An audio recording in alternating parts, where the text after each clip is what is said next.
Bienvenue sur ATVE, la télévision qui vous sourit. Eh bien, en direct, mais toujours depuis la campagne, en cette belle journée d'été et la veille de la fête de la musique.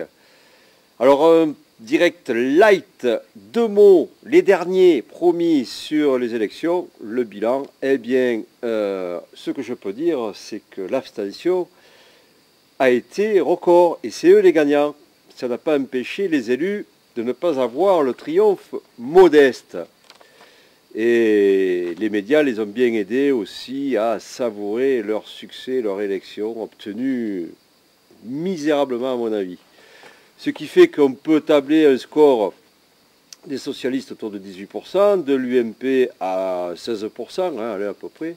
Donc voilà, une oligarchie à 2 têtes qui triomphe et qui vont continuer de faire des lois qui les arrangent eux, bien entendu, et qui les protègent surtout. Hein. Et qu'est-ce qui va se passer? Eh bien, il va falloir redresser le pays. Hein. Le changement, c'est maintenant. Vous savez, moi je vais vous dire quelque chose. On va continuer à nous faire les poches, comme d'habitude. Moi je vois bien que la TVA va augmenter, la CSG, tout ça, enfin. Quant aux revenus, les 75%, vous vous rappelez, on va taxer à hauteur de 75% les revenus au-delà de 1 million d'euros. Eh bien, j'attends de voir ça, moi. J'attends. Alors, on va commencer par les sorties. À moi le jingle, mon Jean-Marc.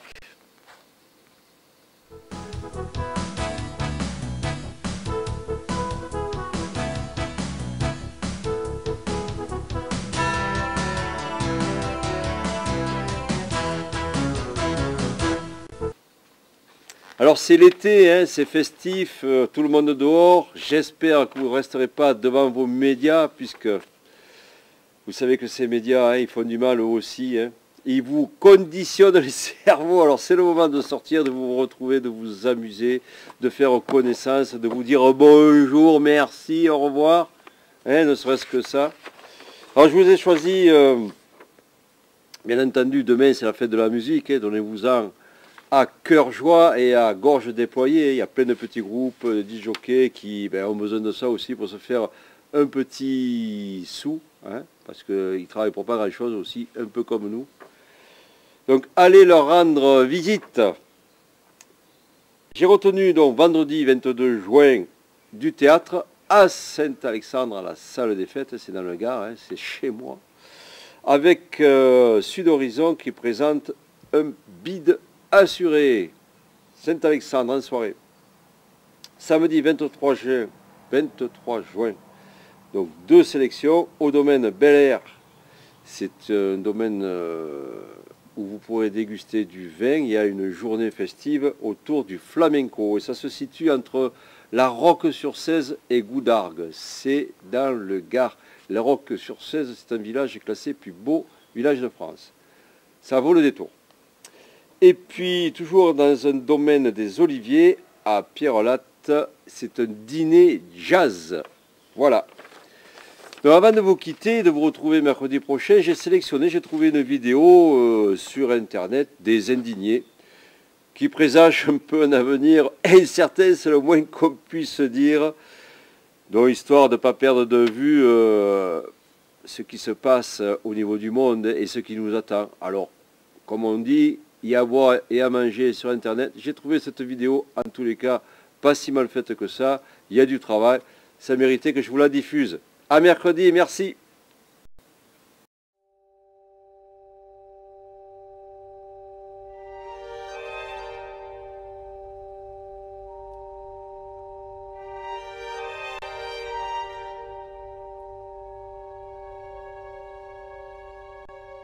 Bonjour à tous, indignés, objecteurs de conscience et citoyens du monde. Nul ne peut nier la situation précaire dans laquelle nous nous trouvons. Nos sociétés capitalistes sont sur le point de s'écrouler et beaucoup cherchent un coupable. Patrons, immigrés, chômeurs, les partis politiques fondent leurs programmes sur un ennemi désigné et promettent croissance, travail et pouvoir d'achat. Comment les politiques pourraient-ils apporter une solution globale et équitable alors que leur objectif est de satisfaire des envies égoïstes croissantes de nos sociétés de consommation? Les citoyens n'ont d'autre choix que de s'indigner. Mais manifester peut-il changer l'état d'esprit politique? Ont-ils seulement le pouvoir de changer? En réalité, le problème actuel est purement rationnel. Il s'agit de savoir comment faire vivre dignement 7 milliards d'êtres humains de manière équitable sur une planète dont les ressources sont limitées et où l'élite, l'industrie et les corporations n'ont aucun intérêt à changer ce monde. Des solutions existent, mais avant de les aborder, résumons la situation. Les ressources naturelles vont en diminuant, alors que les rythmes de consommation augmentent partout. Le mode de consommation occidental dépasse le seuil tolérable. Or, il est présenté comme un exemple à suivre pour les pays émergents. Cette consommation excessive crée de graves dérèglements environnementaux et sociaux. La dette astronomique des États soumet les peuples à l'austérité et au travail perpétuel. L'ère du pétrole touche à sa fin. Or, notre économie tout entière repose sur son abondance. Ces constatations ont un dénominateur commun, le principe de croissance. En effet, chaque acteur économique est soumis à l'obligation de croître indéfiniment pour survivre. Mais plus la production croît, plus les ressources se font rares. Sans pétrole, maintenir la croissance de l'Occident n'est pas possible. Pourtant, sans croissance économique, la dette n'est pas remboursable et les peuples sont soumis au travail éternel. Quant aux inégalités, la croissance économique des pays déjà riches implique l'exploitation continue des ressources du Sud. En réalité, nous avons atteint des niveaux de croissance que nos sociétés ne peuvent plus assumer. Des études démontrent qu'après un certain niveau, la croissance n'engendre plus d'effets bénéfiques sur la population. Au contraire, les externalités négatives s'accumulent et le bonheur recule. Pourquoi vouloir la croissance à tout prix si celle-ci est basée sur l'augmentation infinie de la production au détriment de l'émancipation humaine? En réalité, rien ne l'explique. Il s'agit d'une croyance, d'un choix de société babylonien, basé sur le mythe de l'abondance. Dans la nature, tout a un début et tout a une fin. Quand un organisme croît, il atteint un niveau optimal et cesse sa croissance. Nous vivons dans un système qui pense pouvoir agrandir ses richesses sans fin en niant les limites matérielles et humaines.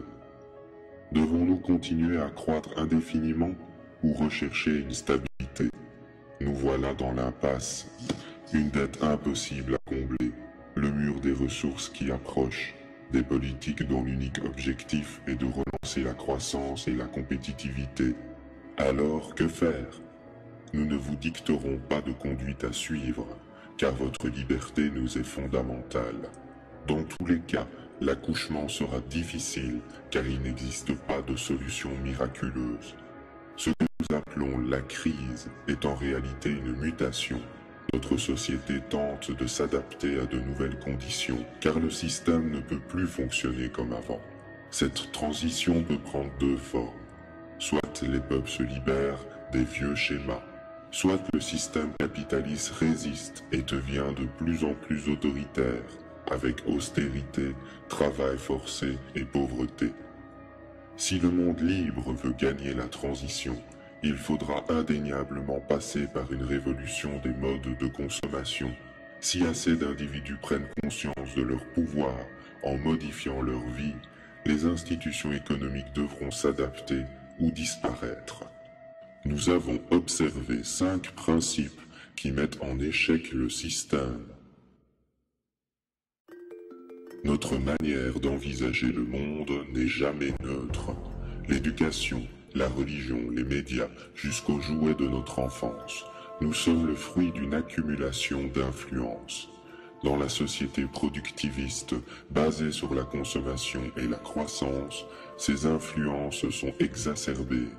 De l'école au travail, jusque dans notre foyer, la société nous dicte comment être heureux, que consommer, pourquoi travailler, quelles valeurs adopter. Étourdi par les médias de masse, l'humain est déraciné, à tel point qu'il peine à donner un sens à son existence en dehors de la consommation, de la compétition et du travail. Admettre cette réalité, c'est sortir d'un long rêve éveillé, dont la conséquence est irrémédiable. Développer sa liberté d'esprit jusqu'à devenir maître de son existence. La libre pensée permet une remise en question de tout ce qui nous semblait rigide. Le système politique, le monde du travail, la finance. Ces choses sont la création d'hommes et doivent être critiquées. Nous prenons alors conscience de notre société, qui n'est pas l'apanage de l'évolution. Nous appartenons à un monde où nos actes ont des conséquences sur les autres. De nombreuses questions apparaissent. Consommer me rend-il heureux? D'où proviennent mes envies? Acheter me rend-il libre ou esclave? Accumuler de l'argent est-il le but de mon existence? Les citoyens du monde n'ont jamais été aussi proches.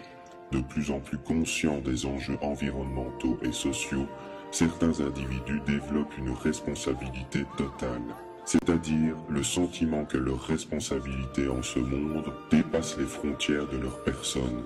Du choix du métier à l'alimentation, chaque acte quotidien devient un choix conscient dont les conséquences, même minimes, sont prises en considération.